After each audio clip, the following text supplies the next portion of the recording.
Uma das grandes redes que você pode colocar são com organizações sociais. Algo que é típico de países mais desenvolvidos, que no Brasil não é muito bem aproveitado por um certo preconceito das instituições. Tem uma experiência inédita na Paraíba, eu gostaria agora de, nessa entrevista com o procurador José Godoy, detalhar. Como é que foi? Qual o cenário que você tinha antes de começar a montar essas parcerias? Certo. Luiz, essa parceria da questão do leite, que estamos chamando do leite fraterno, nós tínhamos um cenário do ofício que acumula as funções de PRDC, que é o primeiro ofício aqui de João Pessoa, da Paraíba, da PRPB, do qual sou titular, e que nós mantemos um diálogo constante com as instituições, principalmente com as instituições responsáveis pela implementação de políticas públicas, e aí vou falar Estado da Paraíba, Secretaria de Desenvolvimento Humano, os municípios, as suas secretarias específicas, e uma relação também de proximidade, acima de tudo, de parceria com os movimentos sociais. Por quê? Porque o tempo todo nós discutimos a questão da reforma agrária, do acesso à reforma agrária e principalmente do despejo, despejo forçado de famílias do campo. Então, essa relação vinha já com o MST e com a CPT, que é a Comissão Pastoral da Terra, que também tem uma atuação muito forte aqui. Também tínhamos atuações com os grupos indígenas, quilombolas, ciganos e comunidades tradicionais. Porém, na cidade, na Grande João Pessoa, nós enfrentamos aqui um problema muito sério de uma questão fundiária muito forte. Muitas famílias sendo expulsas de suas casas. Em várias ocasiões, nós tivemos que intervir com o comando da Polícia Militar para que não executasse aquela ordem naquele momento, atuar junto até à Justiça Estadual para que as ordens não fossem, as pessoas não fossem retiradas no momento de chuvas torrenciais que acontecem em certo período aqui na cidade, e discutir soluções para os grupos que estão sendo retirados, além de atuar junto, principalmente as prefeituras, para fazer a regularização fundiária, outras formas, mas de forma que as famílias não sejam retiradas dos locais que estão e simplesmente fiquem sem nenhum tipo de moradia, né? Então, nós tínhamos um cenário já de conhecer esses movimentos, de termos proximidade. Com a crise, outros movimentos já nos buscaram também. Então, se no campo, a questão fundiária, nós temos a proximidade com a MST e a CPT, na Grande João Pessoa, tem um movimento Trabalhadores por Direito aqui, que tem uma atuação muito boa, e tem várias comunidades que nos procuram independente, até de algum movimento, como é a comunidade do Porto Capim, que tem, talvez você vá ver, recentemente foram capas da Carta Capital, que é uma luta muito grande pela regularização de uma comunidade tradicional no centro histórico. Tem a comunidade da Penha, da Praia da Penha, que recentemente, um dos últimos atos do ex-governador Ricardo Coutinho, ele regularizou a área em favor da comunidade.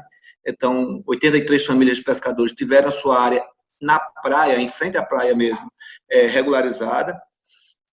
Então, todo o entorno de João Pessoa já nos procurava dentro dessas discussões. Com a crise, outros grupos que a gente já tinha começado alguma tratativa, mas não tinha caminhado bem, não tinha conseguido caminhar ainda, se aproximaram. E aí vieram os ambulantes, que estavam já sofrendo uma pressão muito grande da prefeitura, numa ação um tanto quanto higienista para retirá-los de lá. Os catadores de recicláveis também nos procuraram. As duas associações das profissionais do sexo, a APROS, que trabalha com as prostitutas, e a Astrava, que trabalha com as transexuais. Recentemente também o grupo Maria Quitéria, que trabalha também com as transexuais, nos procuraram. No primeiro momento, nós trabalhamos com esses grupos o socorro imediato, que era o fornecimento de cesta básica. Mas aí eu comecei a ser procurado, principalmente pelo MST e o CPT, que congregam várias comunidades de pequenos agricultores que já não conseguem escoar a sua produção. Eu acho que é algo até que eu gostaria de fazer um parênteses para que nós pensarmos nisso. Por que os supermercados podem funcionar e as feiras dos pequenos, onde os pequenos agricultores expõem seus produtos, não podem? Algo que talvez a gente tenha que discutir. Também porque essas feiras são disciplinadas pelos próprios municípios. E, da mesma forma, o fornecimento de algo essencial, que é o fornecimento de alimentos. Mas, enquanto essa discussão não chega e ninguém revê essa política, essas pessoas estão sem conseguir escoar a sua produção. Uma forma de escoar era o PAA, o Programa de Aquisição de Alimentos do Governo Federal, mas que desde 2016, 2017, 2018, do ano passado para cá, ele praticamente foi esvaziado. Extinguiram, os cortes de verbas foram milionários de um ano para o outro. Então, esvaziaram o programa, que era um programa em que havia aquisição de alimentos junto ao pequeno agricultor a um preço justo e a distribuição para comunidades mais vulneráveis. Então, ele atendia exatamente o que nós estamos vendo aqui. Numa primeira articulação que nós fizemos, preocupado com essa questão da agricultura familiar, o governo do estado sinalizou com a possibilidade de destinar 3 milhões para fazer a aquisição de alimentos e distribuir em algumas comunidades, mas que não foi possível abarcar a produção leiteira. E aí nós tínhamos 3 cidades, que é uma bacia leiteira aqui da região, a região do Cariri, que tem um clima favorável para a produção de leite, especialmente Buqueirão, Caturité e Barra de Santana, nos procuraram com uma produção grande que eles não tinham como destinar, e aí veio a ideia da campanha de buscarmos doações, e eu espero que também nós consigamos doações de grandes grupos também, não apenas as doações particulares, seria importante. Temos buscado articular, até agora não conseguimos, mas que algum grupo empresarial possa também adquirir. Mas o que é que eles estão colocando? Olha, nós conseguimos fornecer esse leite ensacado e pasteurizado aonde vocês quiserem, dentro da Paraíba.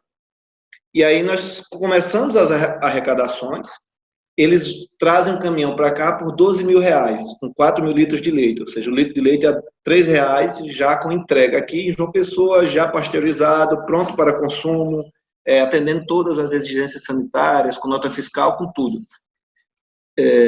Então, o que acontece? A ideia é exatamente essa, é que a gente consiga trazer esse leite, amanhã já está vindo o primeiro caminhão, essa primeira arrecadação ainda não completou os 12 mil, mas mesmo assim o MST diz que aguardaria, não tem problema, e amanhã já está trazendo um primeiro caminhão, ele vai ser distribuído uma parte com o MAB, Movimento de Atingidos por Barragem, que é um movimento que nós já atuamos com ele desde 2014, outra parte está ficando em Campina Grande, destinado principalmente aos índios Uaral da Venezuela. Nós temos aqui em torno de 200 a 300 índios Uaral da Venezuela que fugiram para cá durante a crise da Venezuela. Eles têm uma dificuldade muito grande, porque muitos deles não falam sequer o espanhol, só falam a língua Uaral, e na cidade eles acabam ficando numa situação quase de indigentes. Os que estavam aqui em João Pessoa, em torno de 150, estão, vamos dizer assim, nós conseguimos uma escola do governo do estado que estava desocupada e eles estão nessa escola, e outra parte, a Igreja Católica, através da Arquidiocese daqui, cedeu um centro de treinamento onde estão indo para lá mais 80 indígenas venezuelanos. Esse leite vai ser destinado para esses grupos, vai para as prostitutas, para a Associação das Prostitutas, Associação das Travestis, dos Catadores, os índios da Venezuela e uma parte grande para o MAB e para o MTD, onde será distribuído nas comunidades. Como que o MTD consegue pasteurizar e industrializar esse leite? Olha, eles já são organizados em cooperativas lá na região, e eles conseguiram isso através de uma fábrica de laticínios antiga, que pediu falência há alguns anos, pouco tempo atrás, mas tinha toda a estrutura lá, e eles conseguiram um acordo com essa fábrica, uma chamada fábrica Cariri, que estava exatamente na região do Cariri, e eles estão trazendo para cá exatamente a partir do acordo com essa empresa que pediu falência, mas mantinha tinha uma estrutura interessante para fazer esse trabalho. E quais outras instituições oficiais aderiram a esse pacto? Certo. Instituições oficiais, a Justiça Federal se prontificou a, vamos dizer assim, apoiar a campanha, está divulgando nas suas redes sociais, o Ministério Público do Trabalho também, o Ministério Público do Estado da Paraíba, a Defensoria Pública da União, a Defensoria Pública do Estado e a Ordem dos Advogados do Brasil. Privados, nós temos o MTD, que é o Movimento de Trabalhadores por Direito, o MAB, que é o Movimento de Atingidos por Barragem, o MST, Movimento de Trabalhadores Sem Terra, o Movimento Rua de Respeito, que trabalha com a população de rua, e o Hospital Padre Zé, que é uma instituição ligada à Igreja Católica e que, além de manter um hospital com atendimento de saúde, ele também trabalha especificamente com a população de rua. Além da APROS, que é a Associação das Prostitutas de João Pessoa, e da Astrapa, que é a Associação das Travestis e Transsexuais. Quando que esse programa de aquisição de alimentos começou a ser esvaziado? Repete, por favor, Luiz. Quando que esse programa de aquisição de alimentos começou a ser desativado? Olha, ele não houve a desativação oficial. O que você tem é um corte de recursos de mais de 90%. Então, praticamente, assim, há um esvaziamento tácito. O programa ele deixa de existir quando você retira os recursos que lá estavam. Ele era operado aqui existia um órgão federal operando esse programa aqui, que era a Conab. A superintendência da Conab operava e atingia diversas comunidades na aquisição de alimentos. Ele era operado pelo governo do Estado, através de dois órgãos, que era a Secretaria de Desenvolvimento Humano e a EMATER, e ele era operado através de diversas prefeituras. Para você ter uma ideia, hoje o governo do Estado lançou um edital de R$300 mil. É insignificante. Hoje, lá, se a gente fosse adquirir a produção deles, eles teriam em torno de 4 mil litros de leite por dia. Isso dava 12 mil por dia. Em um mês, você já gastava esses 300 mil. Isso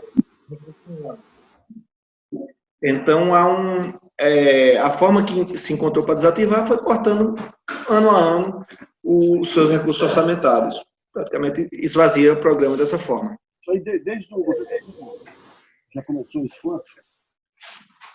Como é? Desde o governo Temer que começou... Desde o governo Temer. Houve um corte mais forte do ano passado para cá, mas já no ano seguinte do governo Temer, a própria Conab já parou de operar, que era um dos maiores operadores do sistema aqui. E depois os outros órgãos mantiveram, mas houve um enxugamento de recursos tão grande que praticamente esvaziou o programa. A Paraíba sempre foi modelo nesse trabalho aqui, tinha uma atuação muito forte, mas infelizmente aos poucos... Desculpa, Luiz, depois vê aí. Aos poucos os órgãos não conseguiram mais operar pelo corte de recursos. Que coisa. Antônio, obrigado pela entrevista e parabéns por sua atuação, porque esse exemplo aí frutifica. De alguma maneira, vocês têm formas de replicar esse modelo em outros, com a PRDC de outros estados? Olha, eu não sei. Eu creio que Débora está a par. Tá, assim que eu encaminhei no grupo que ela está.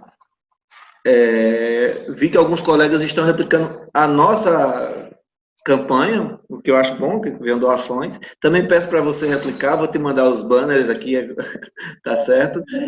E eu não sei até que ponto, creio que Débora deve estar bem, a doutora Débora do Prado deve estar bem ocupada agora com muita coisa, principalmente com esse ofício agora que saiu da PGR, praticamente manietando bastante o trabalho dos procuradores que estão enfrentando toda essa crise, e você tem praticamente um fogo, essa questão, o próprio fogo interno mesmo, né? Não vou nem dizer fogo amigo, que eu não sei se dá para chamar assim, mas então está sendo muito difícil essa atuação de todos nós, porque a todo momento parece-me que não é só o ministro da Saúde que está enfrentando problemas para trabalhar. Tem muita gente por aqui que está enfrentando, e o Ministério Público Federal não está sendo diferente.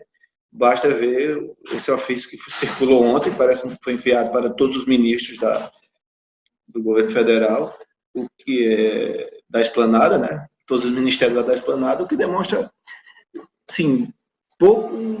Não sei qual a utilidade no momento de crise desse você diminuir a independência funcional da instituição que tem muitos trabalhos prestados em vários segmentos, especialmente no momento de crise desse.